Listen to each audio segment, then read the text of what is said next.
السلام عليكم ورحمة الله وبركاته. نحمده ونصلي على رسوله الكريم. أما بعد، الحمد لله. அல்லாஹ்வுடைய மாபெரும் கருணை இன்றைய இரவோடு 19 தராவீகையும் 18 நோன்புகளையும் 23 ஜுஸூக்களையும் நாம் நிறைவு செய்திருக்கின்றோம். குர்ஆனை ஓதுவதற்கும் கேட்பதற்கும் வாய்ப்பை தந்தவல்ல ரஹ்மான், அதன் வழி வாழக்கூடிய நசீபை அல்லாஹ் நம் அனைவர்களுக்கும் தந்த அருள் புரிவானாக. இதுவரை நாம் வைத்த நோன்புகள், ஓதிய குர்ஆன்கள், செய்த தான தர்மங்கள், மற்ற எல்லா அமல்களையும் அல்லாஹ் தஆலா கபூல் செய்வானாக. குறைகள் இருந்தாலும் பிழைபடுத்து அதனுடைய நன்மைகளை அடையக்கூடிய நசீபை அல்லாஹ் தருவானாக. எஞ்சியுள்ள இந்த ரமதானினுடைய காலங்களை, அதனுடைய முழுமையான பலாபலங்களை அடைந்து கொள்ளக்கூடிய நர்பாக்கியத்தை வல்ல ரஹ்மான் நம் அனைவர்களுக்கும் தந்த அருள் புரிவானாக. அன்பிற்குரிய அல்லாஹ்வின் நல்லடியார்களே, இன்றைய ரக்காயத்துகள் 3 சூறாக்கள் வழியாக 20 ரக்காயத்துகள் ஓதி நிறைவு செய்யப்பட்டது. சூரத்து சாத், சூரத்து ஜுமர், சூரத்துல் முஃமின் ஆகிய அத்தியாயங்கள் இன்றைய 20 ரக்காயத்துகள் வழியாக நிறைவு செய்யப்பட்டது. இன்றைக்கு ஓதப்பட்ட வசனங்களில் எல்லாம் நிறைய விஷயங்களை பதிவு செய்கின்றான். குறிப்பாக ஆரம்ப பகுதியில் தாவூத் அலைஹிஸ்ஸலாம் அவர்களுடைய சிறப்புகளை, அவர்களுக்கு அல்லாஹ் கொடுத்த தனித்தன்மைகள் குறித்தும், அவர்களுக்கு அல்லாஹ் கொடுத்த ஆட்சி அதிகாரங்கள் குறித்தும், அவர்களுடைய வாழ்க்கையிலே நடந்த ஒரு சிறிய சோதனை குறித்தும் அல்லாஹ் தாவூத் அலைஹிஸ்ஸலாம் அவர்கள் விஷயத்தில் பதிவு செய்கின்றான். அதே போன்று அவர்களுடைய மகனார், உலகத்தினுடைய ஆட்சி முழுமையாக கொடுக்கப்பட்ட சில நபர்களில் சுலைமான் அலைஹிஸ்ஸலாம் அவர்களும் ஒருவர். அந்த வகையிலே சுலைமான் அலைஹிஸ்ஸலாம் அவர்களுடைய ஆட்சி அதிகாரங்கள், அவர்களுடைய சிறப்புகள், குறிப்பாக ஜின்கள் மூலம் அவர்கள் செய்த சேவைகள் என்பதாக பல்வேறு நிகழ்வுகளை சுலைமான் அலைஹிஸ்ஸலாம் அவர்கள் குறித்து அல்லாஹ் தஆலா பேசினான். அதே போன்று நபி அய்யூப் அலைஹிஸ்ஸலாம் அவர்கள் மிக பெரும் பொறுமைக்கு சொந்தக்காரர். குர்ஆனிலே 4 இடங்கள்ல தான் அய்யூப் அலைஹிஸ்ஸலாம் அவர்கள் குறித்து அல்லாஹ் பேசுகின்றான். 2 இடங்கள்ல அவர்களுடைய பெயரை மட்டும் அல்லாஹ் சொல்கின்றான். 2 இடங்களில் அவர்களுடைய பொறுமை குறித்து அல்லாஹ் தஆலா பேசுகின்றான்.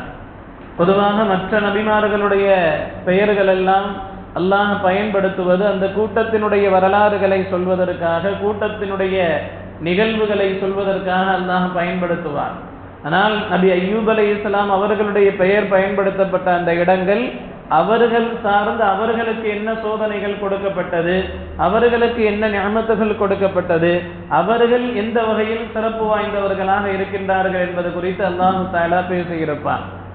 உலகத்திலேயே அதிகம் சோதனைக்குள்ளாக்கப்பட்டவர்கள் என்ற வகையிலையும், அதிகமான சபுர் செய்தவர்கள் என்ற வகையிலையும் அல்லாஹ் தஆலா அவர்களுடைய சிறப்பாக அல்லாஹ் பேசியிருப்பார். அதே போல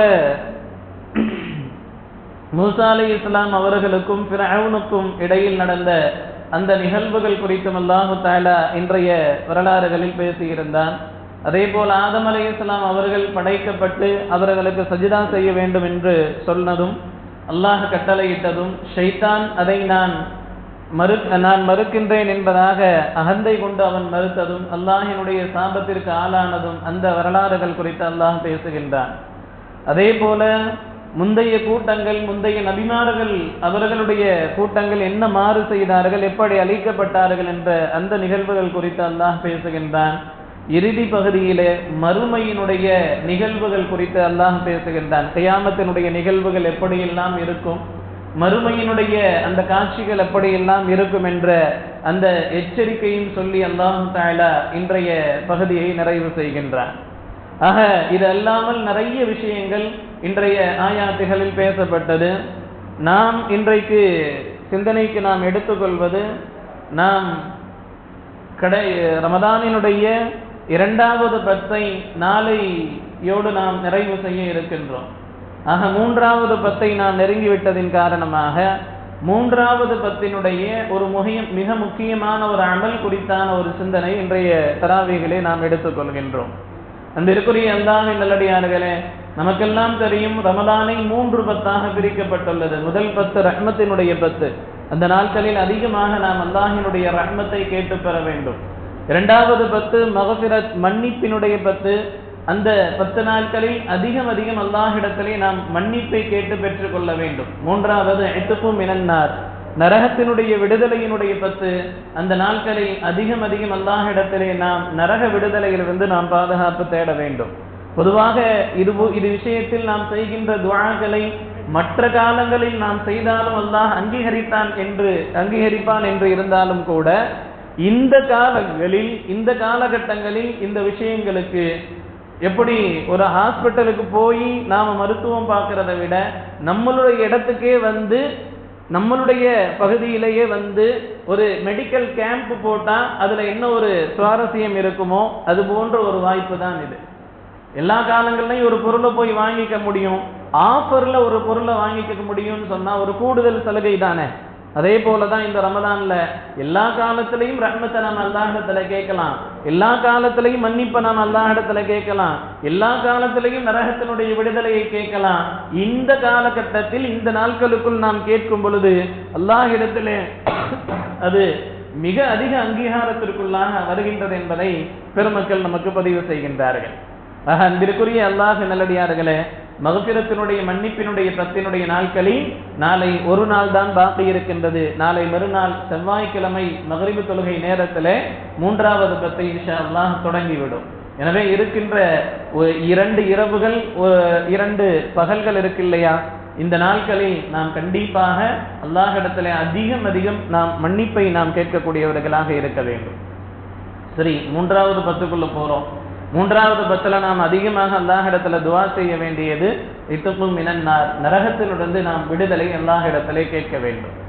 அதுபோக அந்த மூன்றாவது 10லே நாம் செய்ய வேண்டிய மிக முக்கியமான அமல்கள் சில இருக்கின்றன. மிக முக்கியமான அமல்களில் ஒன்று இஅ்திகாஃப் என்ற அமல். இஅ்திகாஃப் இருப்பது அப்படிங்கிறது நாயகம் ஸல்லல்லாஹு அலைஹி வஸல்லம் அவர்களால் நமக்கு காட்டி தரப்பட்ட மிக முக்கியமான ஒரு அமல். ஏன் இந்த ரமதானினுடைய கடைசி 10 நாட்கள்ல நாம இஅ்திகாஃப் இருக்கணும்னா காரணம் அந்த நாட்களில் நாம் லைலத்துல் கத்ரை தேடுவது. நாயகம் ஸல்லல்லாஹு அலைஹி வஸல்லம் அவர்கள் சொன்னாங்க, லைலத்துல் கத்ர் அப்படிங்கிறது 1000 மாதங்களை விட சிறந்த ஒரு இரவு என்பதாக அல்லாஹ் சொல்லி இருக்கின்றான். அந்த இரவு எது என்பதாக அறிவித்து கொடுத்தான். நான் உங்களிடத்துல சொல்ல வர்றதுக்குள்ள அல்லாஹ் அதை மறக்கடித்து விட்டான்.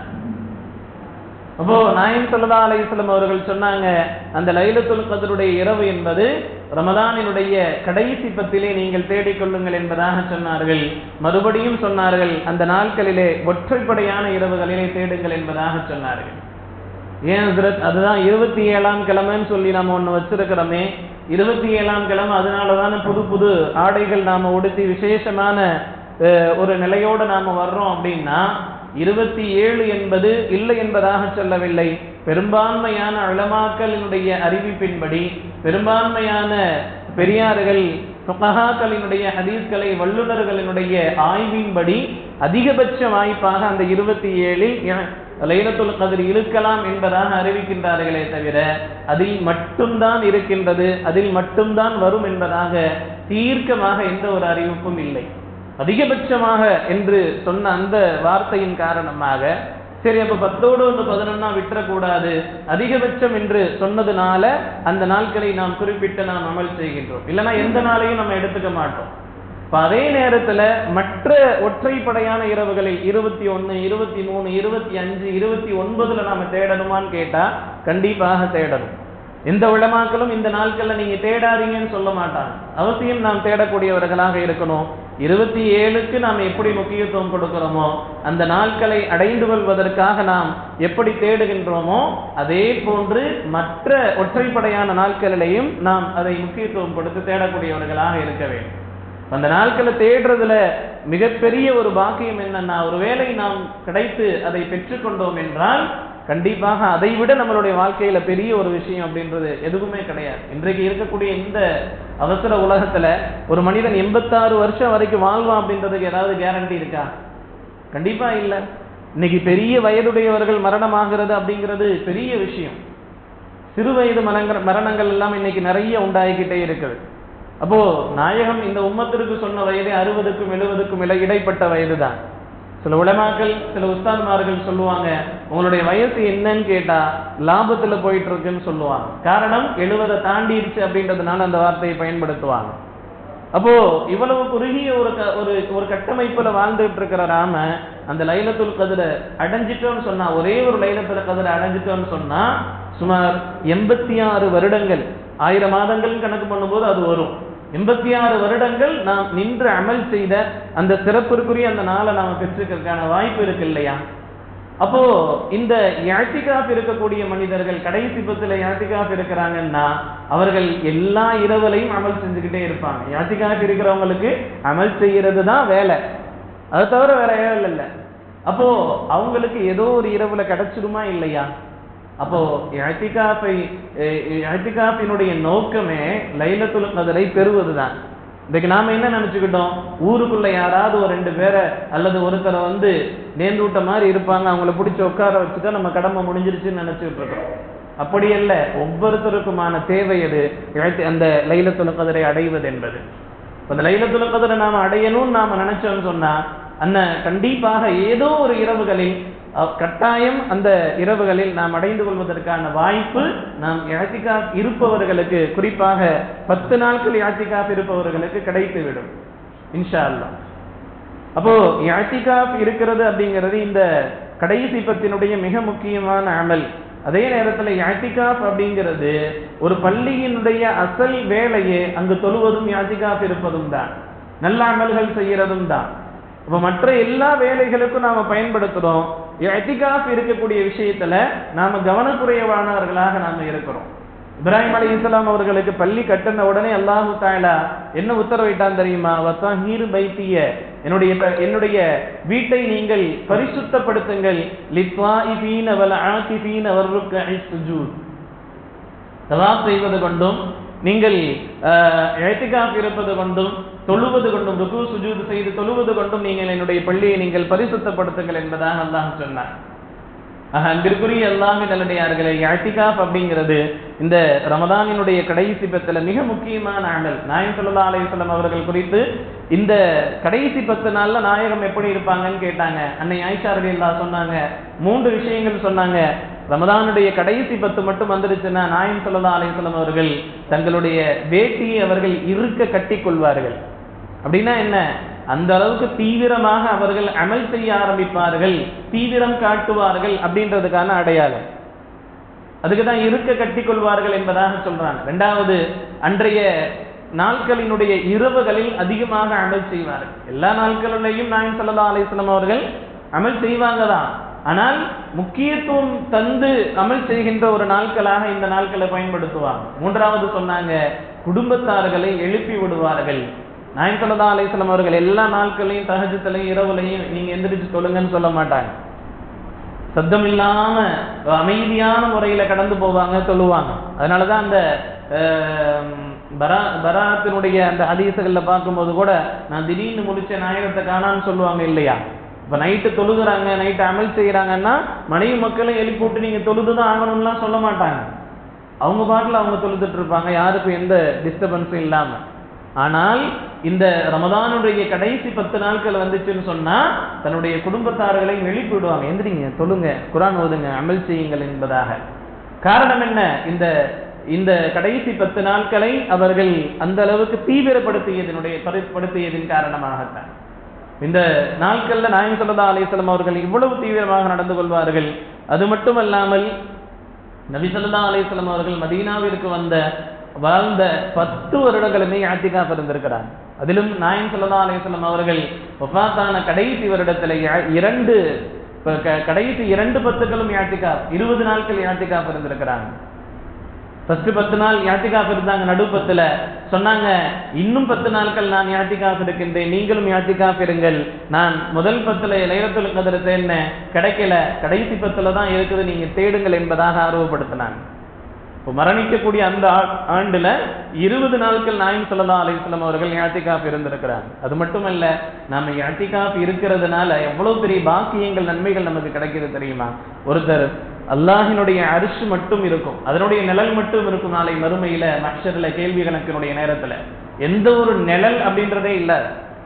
நிழலே இல்லாத ஒரு நாள்ல அல்லாஹினுடைய அரிஷினுடைய நிழல் மட்டுமே இருக்கும். அந்த நிழல்ல 7 விதமான கூட்டத்தார்களுக்கு அல்லாஹு தஆலா இடமளிப்பார்.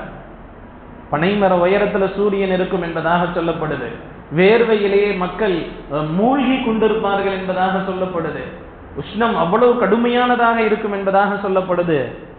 ஆக கேள்வி என்ன கேட்கப்படுமோ அதற்கு நம்மளுடைய பதில் என்னவாக இருக்குமோ என்று பயத்தோடும் அச்சத்தோடும் இருக்கக்கூடிய அந்த நேரத்துல 7 வகையான மனிதர்களுக்கு, கூட்டத்தினர்களுக்கு மட்டும் தன்னுடைய அரிசியினுடைய நிழலிலே அல்லாஹ் இடமளிப்பான் என்று வரக்கூடிய ஹதீஸிலே 3 தன்மைகள் இந்த இஅ்திகாஃப் இருக்கக்கூடியவர்கள் அடைந்து கொள்கின்றார்கள். முதல் தன்மை என்ன தெரியுமா? ரஜுலும் முஅல்லகும் கல்பும் பில் மஸ்ஜிதி. மஸ்ஜிதோடு தன்னுடைய இதயத்தை ஈடுபடுத்திக் கொண்ட அந்த மனிதன், மஸ்ஜிதோடு தன்னுடைய இதயத்தை, தன்னுடைய உள்ளத்தை ஈடுபடுத்திக் கொண்ட, தொடர்பு படுத்திக் கொண்ட அந்த மனிதன். அப்ப இஅ்திகாஃப் இருக்கிறவங்க என்ன பண்றாங்க? சதா அவர்கள் மஸ்ஜிதோடு அவர்கள் தொடர்பு படுத்தி, மஸ்ஜிதோடு அவர்கள் தங்களுடைய உள்ளங்களை ஒன்றாக்கி அவர்கள் வாழ்ந்து கொண்டிருக்கின்றார்கள். அதே போல அல்லாஹ்வின் நினைவால் கண்களில் கண்ணீர் வடித்தவர்கள். பள்ளியில உட்கார்ந்து அல்லாஹ்வை நினைக்கிறதுக்கு தான் அந்த தனிமை. தனிமை அப்படிங்கிறது எதுக்கு? அல்லாஹ்வை நினைக்கிறதுக்கும், அல்லாஹினுடைய நிஅமத்தை பத்தி சிந்திக்கிறதுக்கும், அல்லாஹினுடைய அதாபை பத்தி பயந்து யோசிக்கிறதுக்கும், அல்லாஹினுடைய கட்டளைகளை நாம் சிந்திச்சு பார்க்கிறதுக்கும், அதுக்கு தான் அந்த தனிமை.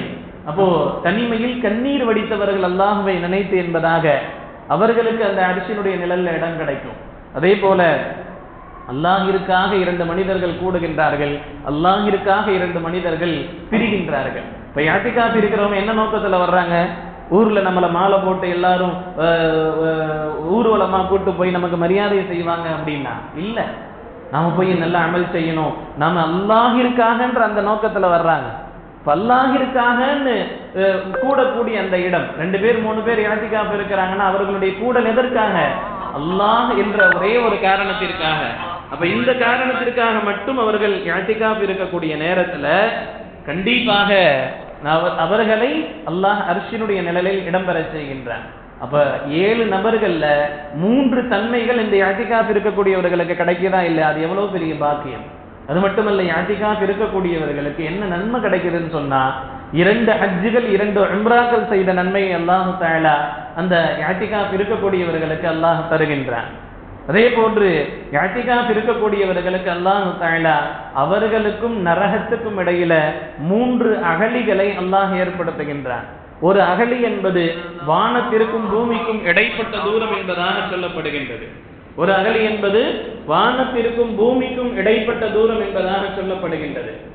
ஆக இவ்வளவு நன்மைகளை இந்த இஅ்திகாஃப் இருக்கக்கூடிய மனிதர்கள் பெறுகின்றார்கள் என்பதாக சொல்லப்படுகின்றது.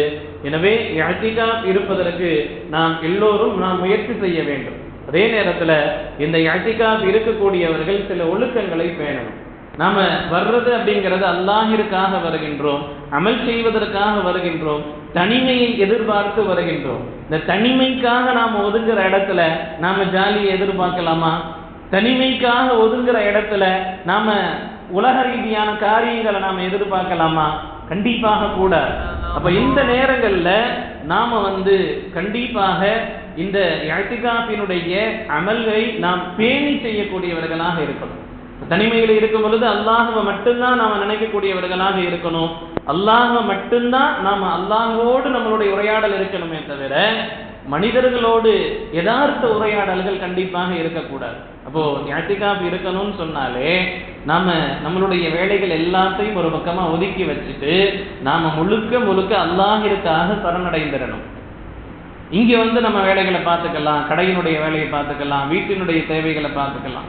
இப்போ அவசியமான அத்தியாவசியமான தேவைகள் இருந்தால் மட்டுமே அந்த இடத்துல நாம வந்து பார்த்துக்க முடியும். அந்த அவசியம் அப்படின்றது கூட உலக ரீதியான காரியங்கள் அல்ல. ஒரு ஜனாசா தொழுகைக்கு ஒருத்தர் இஅ்திகாஃப் இருக்கவர் போகலாமா வேணாமா? மார்க்க அறிஞர்கள் சொல்றாங்க, ஜனாசாவை பின்தொடர்ந்து அவர் செல்ல வேண்டாம் என்பதாக சொல்லப்படுது. ஜனாசா பின்தொடர்றவருக்கு எவ்வளவு பெரிய நன்மை கிடைக்குது, உஹது மலை அளவிற்கு நன்மை அல்லாஹ் கொடுக்கின்றான். அப்ப அந்த உஹது மலை அளவுக்கு நன்மை கிடைக்கிற ஒரு காரியத்திற்கு போக வேணாம்னு சொல்லப்படுதுன்னா, உலக ரீதியான காரியங்களுக்காக நாம் போக முடியுமா? கண்டிப்பாக போக முடியாது. இப்போ உலக ரீதியான பேச்சுக்களை நாம பேச முடியுமா? கண்டிப்பாக அதற்கு அனுமதி வழங்கப்படாது. அப்போ இஅ்திகாஃப் இருப்பவர்கள் தயவு செய்து அதற்கான அர்கான்களை ருக்குன்களை நாம சரிவர பேணக்கூடியவர்களாக இருக்கணும். இந்த இஅ்திகாஃப் இருப்பவர்கள் குறிப்பாக நம்மளுடைய பகுதியில் நாம சொல்லணும்னு சொன்னா, ஆரம்பத்துல நிறைய சிறு பிள்ளைகளுக்கு நாம வந்து அனுமதி கொடுத்தோம். என்னன்னா, அவர்கள் ஆர்வமா வந்து இருக்கட்டும், தங்கட்டும், போகட்டும் சொல்லி. ஆனா நாளடைவில் அது எப்படி ஆயிடுச்சுன்னு சொன்னா, பிள்ளைகளாக சேர்ந்து ஒரு கூட்டாக இருந்து ஜாலியாக பள்ளியில கழிக்கிறதுக்கான ஒரு வாய்ப்பு மாதிரி அது ஆயிடுச்சு. என்னுடைய மஷூரா, கட்டளையிட முடியாது, நிர்பந்திக்க முடியாது. 15 வயதிற்கு உட்பட்ட குழந்தைகள் இஅ்திகாஃபில் நீங்கள் அனுமதிக்க வேண்டாம். அதே போல சிறுவயதுடைய பிள்ளைகள், ஆனால் அவர்கள் தனிமையாக இருக்க கற்றுக்கொள்வார்கள், அமல் செய்ய மட்டும் அவர்கள் இருப்பார்கள், எந்த ஒரு சலசலப்பும் மற்றவர்களை இடையூறு செய்ய மாட்டார்கள் என்று நீங்கள் நம்பினால் அந்த பிள்ளைகளை நீங்கள் இஅ்திகாஃபில் அமரச் செய்யுங்கள். அது அல்லாது மற்றவர்கள் 15 வயதிற்கு மேற்பட்டவர்கள் யார் வேண்டுமானாலும் இஅ்திகாஃபில் இருங்கள். ஆனால் அந்த இஅ்திகாஃபில் இருக்கக்கூடிய நேரத்திலே அதனுடைய கண்ணியத்தை நாம் பேணி அந்த இஅ்திகாஃபை நாம் இருக்கக்கூடிய இருக்கணும். அதிகமாக குர்ஆன் ஓதணும், அதிகமாக தஸ்பீஹ் செய்யணும், அதிகமாக நான் அல்லாஹ்விடத்துல பாவ மன்னிப்பு தேடணும், அதிகமான அல்லாஹ்விடத்துல கோரிக்கைகளை துஆவின் மூலம் நாம வைக்கணும். இந்த மாதிரியான விஷயங்களை தான் இஅ்திகாஃப்ல நாம அதிகம் செய்யக்கூடியவர்களாக இருக்கணும். அதே நேரத்தில் இஅ்திகாஃப் இருக்குன்னு சொன்னாலே நான் மௌன விரதம் இருக்கிறேன் அப்படின்னு இருக்கிறதல்ல, அதுக்கு பேரல்ல இஅ்திகாஃப். இஅ்திகாஃப் இருக்கிறதுன்னு சொன்னா, அல்லாஹ்விற்காக உன்னை நீ தனிமைப்படுத்திட்ட, அல்லாஹ்விற்காக என்ன செய்ய முடியுமோ, எப்படி நன்மைகளை சேகரிக்க முடியுமோ, என்ன விஷயங்களை செய்ய முடியுமோ அந்த காரியங்களை செய்து கொள்வதற்கு நாம் முயற்சி செய்யணும். அப்ப இந்த இஅ்திகாஃப் இருக்குல்ல, இதனுடைய விஷயங்களை நாம் பேணுதலோடு கடைபிடிக்க நாம் கடமைப்பட்டிருக்கின்றோம். அதே போல இந்த இஅ்திகாஃப் அப்படிங்கிறது 3 வகைப்படும். ஒன்று சுன்னத்தான இஅ்திகாஃப். சுன்னத்தான இஅ்திகாஃப் என்பது நாயகம் ஸல்லல்லாஹு அலைஹி வஸல்லம் அவர்கள் சொல்லி தந்த கடைசி ரமலானுடைய கடைசி 10 நாட்கள் முழுமையாக இஅ்திகாஃப் இருக்கிறது. பிறை 1/21 ஆரம்பிச்சு அன்றைக்கு மகரிபில் ஸ்டார்ட் ஆகும்போது நாம் உள்ள வந்து எப்போ பிறை பார்க்கப்படுதோ அப்பொழுது வெளியில போறது. இந்த 10 நாள் இருப்பது அப்படிங்கிறது சுன்னத்தே ஃபர்தே கிஃபாயா என்பதாக சொல்லப்படும்.